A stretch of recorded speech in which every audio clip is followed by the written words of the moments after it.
সুদূর হায়দ্রাবাদ থেকে আমার জন্য দুটো গিফট এসছে। আমার বান্ধবী সৌমিয়া আমার জন্য এটা পাঠিয়েছে ওর হাজবেন্ডের হাত দিয়ে।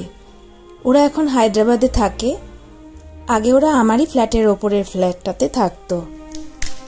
লাস্ট 2-3 বছর ধরে ওরা হায়দ্রাবাদ শিফট হয়ে গেছে। তো যখনই ওখান থেকে ও আসে, ও আমার জন্য স্পেশালি এই মিষ্টিটা নিয়ে আসে। ওরা জানে যে আমি এটা খেতে ভীষণ ভালোবাসি। এটাকে বলে পিথারে কুল্লু। এটা সাউথের একটা বিখ্যাত মিষ্টি। চাল দিয়ে একটা পাতলা পেস্ট তৈরি করে সেই পেস্টটাকে যেরকম দোসার ব্যাটার হয় সেরকমই একটা ব্যাটার মতন তৈরি করে সেটা কড়াই উল্টো করে দিয়ে তার উপরে একটা লেয়ার দেওয়া হয়। খুব পাতলা পাতলা শীটের মতন তৈরি করা হয়।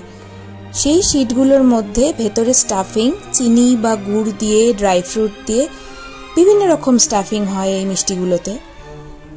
আর দেওয়া হয় ঘি ওই স্টাফিংয়ের মধ্যে দিয়ে ওই শীটটাকে মুড়ে দেওয়া হয়।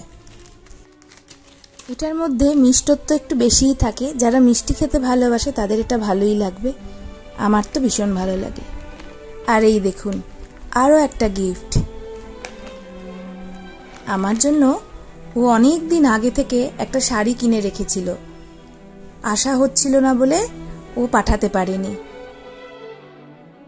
সৌমিয়ার হাজবেন্ড রূপেশ দা বিশেষ কাজে কলকাতা এসেছিলেন। তখন সৌমিয়া রূপেশ দার হাত দিয়ে এই শাড়ি আর মিষ্টি আমার জন্য পাঠিয়ে দেয়। মিষ্টিটা পেয়ে তো আমি ভীষণ খুশি হয়েছি। আর শাড়িটা দেখেও খুব সুন্দর লেগেছে। ভীষণ সুন্দর হয়েছে শাড়িটা, বিশেষ করে কালার কম্বিনেশনটা। গিফট সবসময়ই সুন্দর হয়।